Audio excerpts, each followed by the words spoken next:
Bruchim Habayim, we are continuing Shulchan Aruch Orach Chaim, the halachot of Bet HaKnesset, and we are on Siman Kuf Nun Aleph, starting Seif Yud Aleph today on Daf Lamed Gimel Amud Aleph of the regular prince of Mishna Berura, and yet another halacha that's brought in the Gemara itself in Masechet Megillah Daf Kafchet.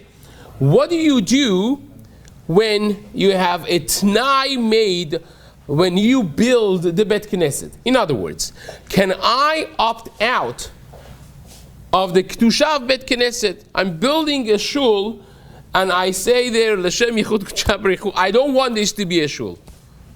I don't want it to be a shul. I want this to be a social hall. I want to be able to rent it for events. I want to be able to have Sudah Shlishit in it, eat food for people. I'm willing to sacrifice some level of Kedusha and not have Kedushat Bet Knesset because I don't want to get into the trouble of doing daily Isurim, of having the holiness of the Makom Kadosh transgressed and disgraced by people doing things they're not supposed to be doing, bringing their phones in the shul, Hashem Merahem, talking idle talk in the shul, right? Rahman al-Itzlan, eating, drinking, laughter and lightheadedness, all these things that are asur, making it a kapandaria. Would a Tanai work for any of these things? If I could make a condition that I don't want this to be a shul. I want this to be a... Now the Hasidim, by the way, the reason they call their shul shtiblach or shtibel is because shtib means a house in Yiddish. And they're calling it their house because they're concerned. The Hasidim, they were very careful in all the details of halacha, afraid to chas v'shalom transgress anything. And also at the same time, the movement of Chassidut focuses a lot on happiness and on. So they didn't want the shuls to be considered a shul. They call it a house.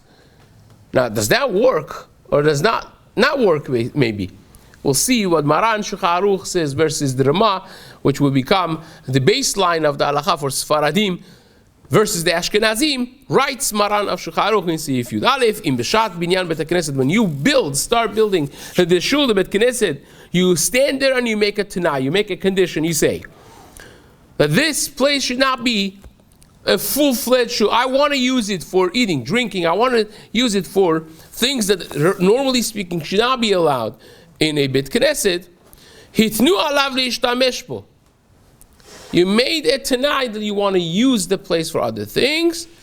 Says the Shulchan Aruch, mutar leishtamesh bo bechurbano. Then the only difference that he makes is that when this shul, after many years, is going to be destroyed and desolate, and no longer used for a Bet Knesset, now you could use it for other usages. That's what it helps for. Aval be'yishuvo, but so long as it's standing and operational, your tanai that you made means nothing. The shul that is used as a Bet Knesset, even if you made a tanai when you built it, is going to be standing strong with the Kedusha of Bet Knesset, and you are not allowed to use it for anything that the shul should not be used. Aval be'yishuvo lo mehani tanai. Doesn't work. The tanai doesn't work. Va'afilu bechurbano. And says Maran of Shulchan Aruch, even during the time, the period that it's desolate and not operational, says the Shulchan Aruch, Tashmish meguneh, for things that are really disgraceful, really ugly for a shul to have, kegon, like zri'ah, to plant plantations inside on the floor, on the ground of a Bet Knesset, or to do heshbonot shel rabim, lo mehani tonight, or to do calculations and do whatever it is, that's considered like a real disgrace. For those things, even when the shul is desolate and non-operational, it doesn't work. This place used to be a shul, it stays with its kedusha. You can't disgrace it so much. You could maybe use it, a little bit but you cannot use it for things that are disrespectful in their nature. We're not done yet. The Maran is extremely stringent in this. And hence the Sfaradim have to be mindful of this as well. We'll see the Rama in some moments, hopefully, well, maybe it's Rama is really in the next Sif, but says the Shulchan Aruch, B'amet Dvarim Amurim. What are we talking about? That the Tenai works after they're desolate, only in Chutz La'aretz, only outside of Eretz Yisrael. But says the Shulchan Aruch, inside Eretz Yisrael, Aval bebate knesiot shebe'eretz Yisrael, lo me'ani shum Tenai. No Tenai works. Even after they are desolate, they have mamash the kedusha beit knesset, and you cannot use them for anything. Even if you made all the Tenai in the world, it doesn't work, right? So that is, now we have to discuss the Machloket Rishonim here of the Ramban and the Tosafot and so on and so forth, which the Chafetz Chaim wrote extensively on this in Biur Halacha over here, but says the Mishnah Berura for now. In Beshat Binyan Avol Le'achar Ken, says the Mishnah Berura, even the Tanai that works according to Maran for when the shul will be later desolate only works when you do it when you're about to build. When you haven't built it yet, well, if you built it already and the shul is standing, then you cannot no longer make a Tanai. It's already a shul. Aval Le'achar Miken Lo Mehani Tanai Klal, right? Afterwards, the Tanai is worthless, doesn't work. Says the Mishnah Berura, Hitnu alav, this that you made a Tanai, made a condition, mashma dafka shidnu beferush. That's only if you actually make a clear declaration that you want this to be, has to be specific and spoken out. But mistama, we don't say, well, mistama, everyone wants them to be used afterwards, so stam dat. No. You have to have a specific mindset that I don't want this place to be with full-fledged Kedushat Beit Knesset. So says the Mishnah Berura, Mistama lo amrin al tenai henatzuyot. Magar Avraham, de lo kemasad Binyamin, ubeliyahu Rabam, mesaded ledina kemasad Binyamin, shemekel bazeh. Right? Masad Binyamin says that Mistama, you could assume that the Batei Knesiot, at least Chutz La'aretz, they are built on Tenai, and therefore you could have leniencies already built into place. Now, in Sha'ar HaTziyun, if you take a look, right over here, it says because there's no clear tilt on this in the Halacha, it's not kedai to be Mekel. You don't want to be Mekel. And Kaf HaChaim says something very similar to the Mishnah Berura as well, that if you didn't make a clear Tanai, then you should be Machmir. Or sometimes,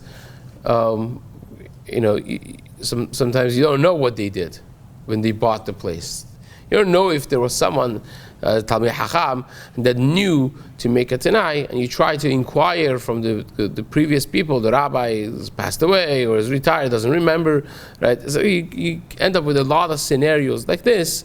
So therefore, it's kedai maybe to even write it when you buy a shul, you build a shul. You should write it in the original paperwork of the thing. We made a Tanai, us, below mentioned Ziknei HaKahal, the Rav of the community. We made it this way. You'll save them later on from questions, because again, according to Mishnah Berura and the Kaf HaChaim, if you don't know, you end up having to be machmir, and therefore it's kedai to be mindful of these things early on, ahead of the time. So it says.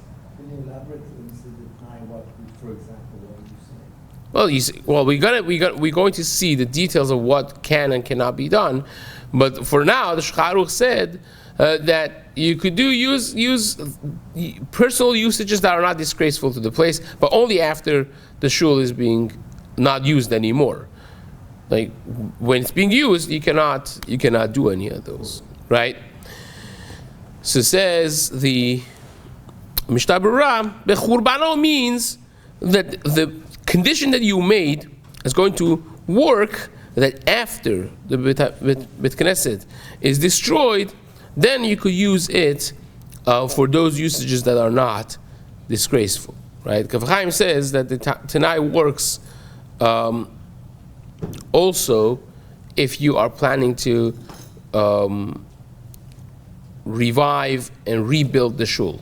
In other words, even if it got destroyed, right? And now you are doing a fundraiser the next few months to rebuild the shul. But for now, it's not operational. So it says the Kaf Chaim, you could use it meanwhile. Because right now it's bechurbano. Until you build it again, it goes back to original state. But in the meanwhile, you could actually be mekel. So it says the Mishna Berura, be'yishuvo lo mehani. This that it doesn't work, it doesn't help when the shul is operational. Davka la'achila v'shtiya o likanes b'chama p'nei chama v'geshamim teyesh b'zeh mishum kalud rosh. We're talking about the Tanai doesn't work for things that are kalut rosh, are considered lightheadedness. What is considered lightheadedness? Eating, drinking, sheltering yourself from sun or from rain in the shul, right? Those are considered kalut rosh. Those are considered like, you're lightheaded in the kedusha of Bet Knesset, right? It's not the highest level of disrespect, right? There are levels and levels, but that's considered. But says the Magen Avraham that for other usages that are not considered kalud rosh, the Tanai actually works, right?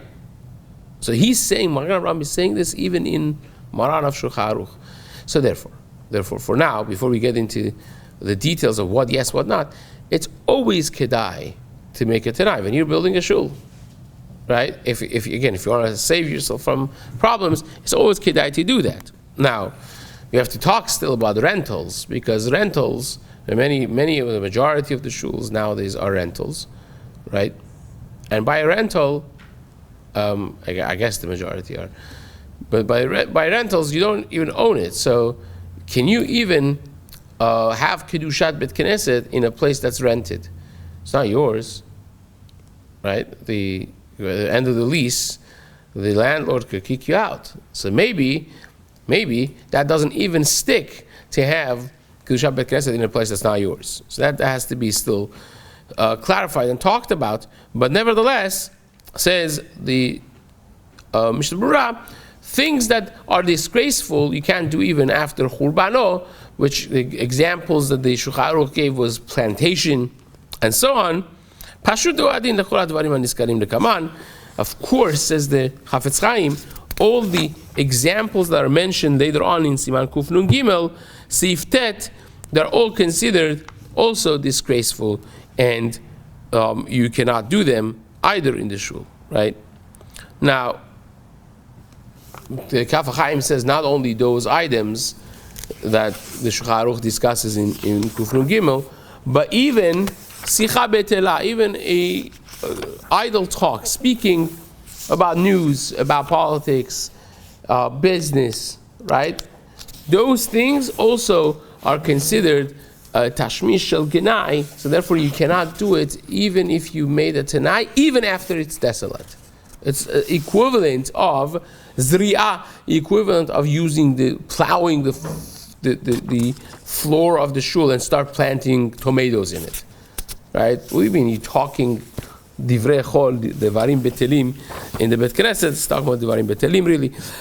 So therefore, the Mishna Berura says, and Kaf Chaim says, you cannot be lenient in things that are considered disgraceful. Right? Now,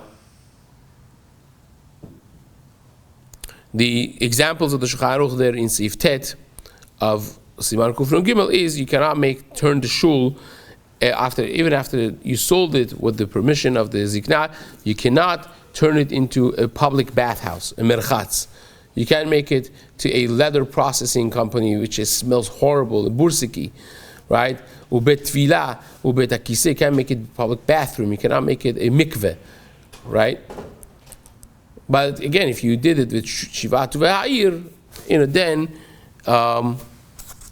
it's different than if it was by the presence of all the people in the community, in town, through the 7 elders of the entire town, the entire community. Then it's a little different. But nevertheless, for now, for our purposes, it would stay problematic. Even if you made it tonight, even if the shul is no longer operational. So it says that's considered also not respectful. Correct.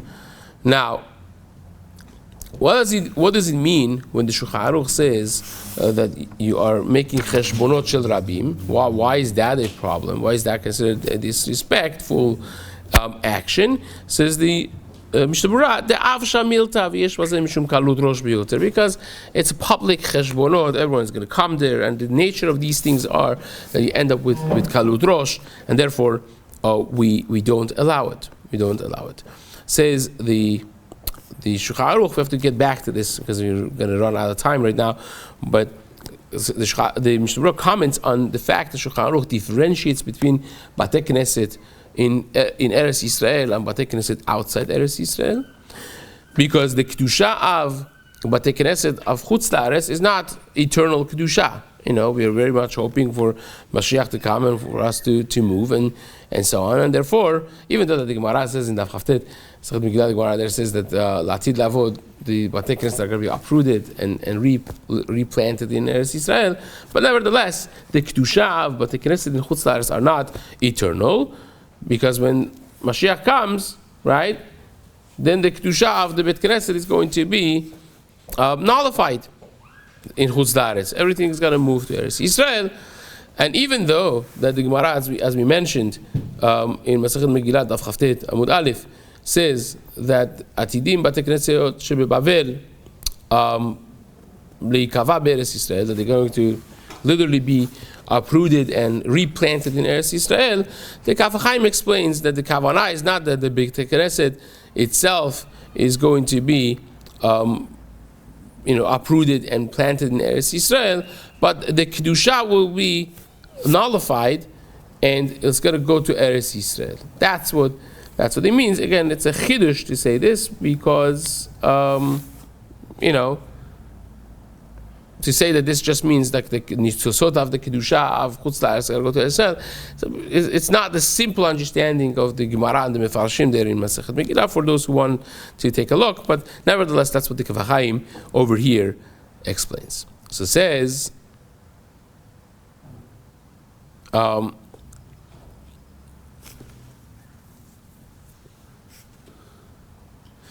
Mishna Berura, Shum Tenai, that in Eretz Yisrael no Tenai works, no condition works. Lefidat Magen Avraham le'el b'seif kotan lamedaled. Kam be'Eretz Yisrael mani Tenai l'sha'ar tashmishin. Even in Eretz Yisrael, for other usages of the Bet Knesset that are not disrespectful, even in Eretz Yisrael the Tenai works. So you should do that in Eretz Yisrael as well. We will, B'ezrat Hashem, start next year, maybe explaining a little bit of this Machloket Rishonim and how it manifests in modern Batei Knesset and Batei Midrash, B'ezrat Hashem, for the next Shurim to come. Chazaku Baruch.